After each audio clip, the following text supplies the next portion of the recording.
그들이 예루살렘에 가까이 와서 감람산 벳바게와 베다니에 이르렀을 때에 예수께서 제자 중 둘을 보내시며 너희는 맞은편 마을로 가라.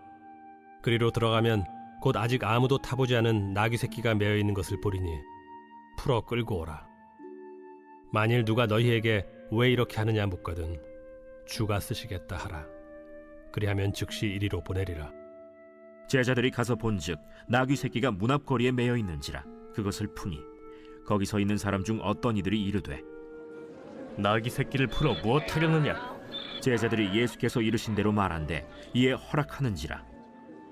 나귀 새끼를 예수께로 끌고 와서 자기들의 겉옷을 그 위에 얹어 놓음에 예수께서 타시니 많은 사람들은 자기들의 겉옷을 또 다른 이들은 들에서 벤 나뭇가지를 길에 펴며 앞에서 가고 뒤에서 따르는 자들이 소리 지르되 찬송하리로다. 주의 이름으로 오시는 이여 찬송하리로다. 오늘 우리 조상 다윗의 나라여 가장 높은 곳에서 호산나. 할렐루야. 벌써 2024년도 한 달이 지났습니다. 시간은 정말이지 우리의 인격이 주님의 사람들로 다듬어져 가는 내내 야속하게도 우리를 기다려주지 않는 듯합니다. 우리의 속사람의 변화는 참으로 더딘데 말입니다. 그렇다면 우리가 맞출 수밖에 없는 노릇이겠습니다. 그래서 이번 한 달도 그런 의미에서 주님의 말씀 안에서 그 길을 찾는 저와 여러분 되시길 소망합니다. 오늘 우리가 묵상할 말씀은 우리가 아주 익숙하게 잘 알고 있는 말씀입니다. 바로 예수님께서 예루살렘에 입성하시는 장면이죠. 예수님은 드디어 예루살렘에 가까이 당도하셨습니다. 앞서 3번이나 순환예고를 하신 대로 예루살렘에 반드시 가셔서 고난을 받으실 것임이 이제 명백해진 겁니다. 그런데 우리는 오늘 말씀의 그 시작부터 막히고 맙니다. 1절을 보고 벌써 이런 의문이 드는 거죠. 대체 예수님은 왜 예루살렘에 가시려고 했던 걸까? 이런 의문이 드는 겁니다. 실제로 우리 예수님은 호적하러 베들레헴에 가신 일 외에 평생을 갈릴리에서 사셨습니다. 그렇게 갈릴리 찐 토박이로서 갈릴리 사람들과 함께 울고 웃고 하나님의 말씀을 붙들며 이 땅에서 사시던 대부분의 시간을 갈릴리에서 보내신 겁니다. 그런데 그런 갈릴리 사람, 우리 예수님이 목격하셨던 현실은 참혹했습니다. 갈릴리를 포함한 이스라엘 대부분의 그 토지는 당시 예루살렘 성전을 거점 삼아서 자기 세력을 이루던 사두개인들의 소유였습니다. 게다가 이들이 비호하던 그 헤롯 대왕은 아주 사치스러운 삶을 계속 이어갔습니다. 당시의 갈릴리 사람들을 비롯한 백성들의 그 수고로 말입니다. 백성들 대부분은 이들의 땅에서 소작농이 되거나 또 어업에 종사하면서 무거운 세금에 허덕이며 삽니다. 요하임 예레미야스의 그 연구에 따르면 이들은 먹을 것을 잘 못 먹어서 만성적인 영양실조에 시달렸답니다. 예수님은 이러한 사회적 현실에 결코 침묵하지 않으셨습니다. 우리 하나님이 통치하시는 나라, 그 하나님의 나라는 그저 머릿속 상상으로만 꿈꾸는 나라가 아니라는 겁니다. 뜻이 하늘에서 이룬 것 같이 땅에서도 우리 하나님이 당신의 사람들과 함께 일궈 가시를 아주 구체적인 현실이라 믿으셨다는 겁니다. 우리 주님의 판단에 따르면 이러한 현실이 생겨난 가장 큰 이유는 성전 권력을 장악하고 있던 이 사두개인들과 정치 지도자들 때문이었습니다. 이들이 장악한 성전은 권력자들의 은밀한 정치적 이권을 거리하는 장소가 아니라 어떤 장소여야 합니까?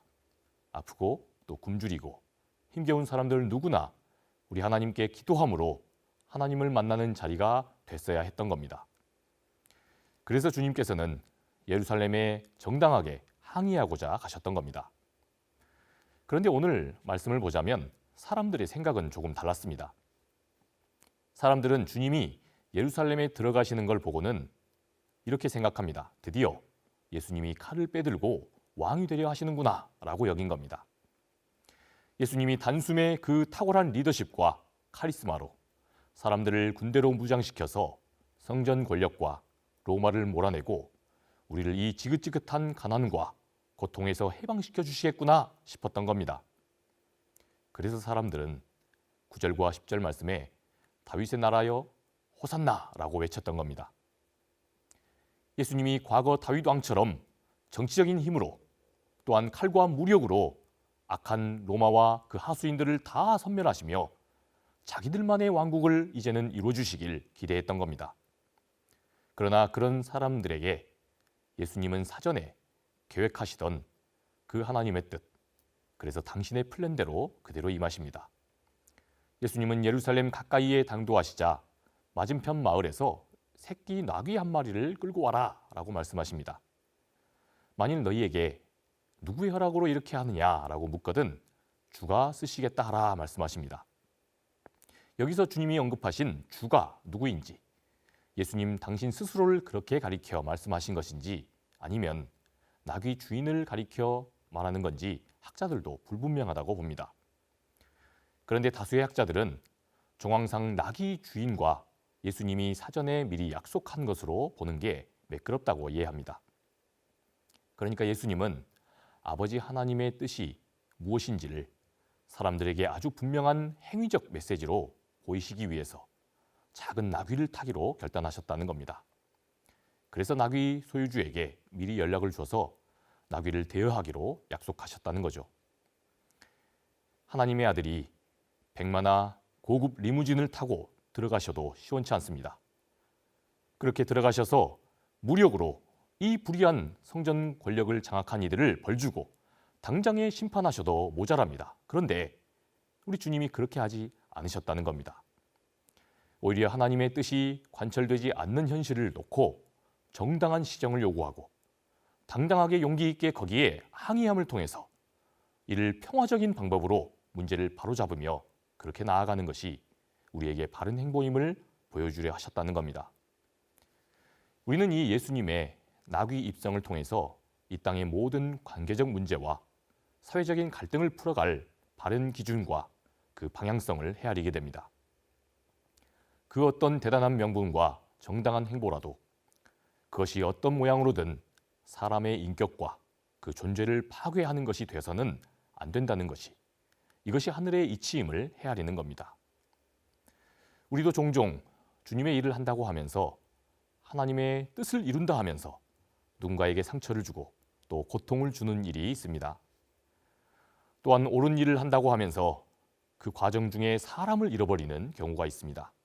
여러분, 그런데 우리 주님께서 오늘 말씀을 통해 분명히 보이신 것처럼 그 어떠한 좋은 명분과 취지로 행하는 일일지라도 그것을 이루는 그 수단과 과정이 우리 하나님 보시기에 바르지 않다면 그것은 하나님께 영광이 될 수 없습니다.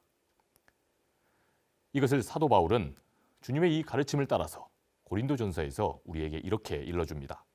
모든 것이 가하나 모든 것이 다 덕을 세우게 되는 것은 아닙니다.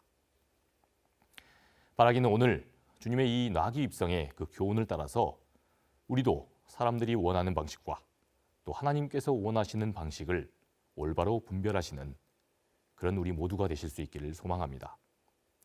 그리하여 우리가 사랑한다고 하면서 도리어 상처를 주고 또한 주의 일을 한다고 하면서 오히려 우리 하나님의 영광을 가리게 되는 일이 없기를 축복합니다.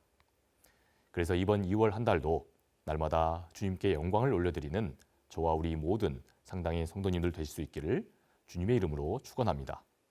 기도하겠습니다. 주님, 은혜를 감사합니다. 또 새로운 한 달을 허락하여 주시니 감사합니다.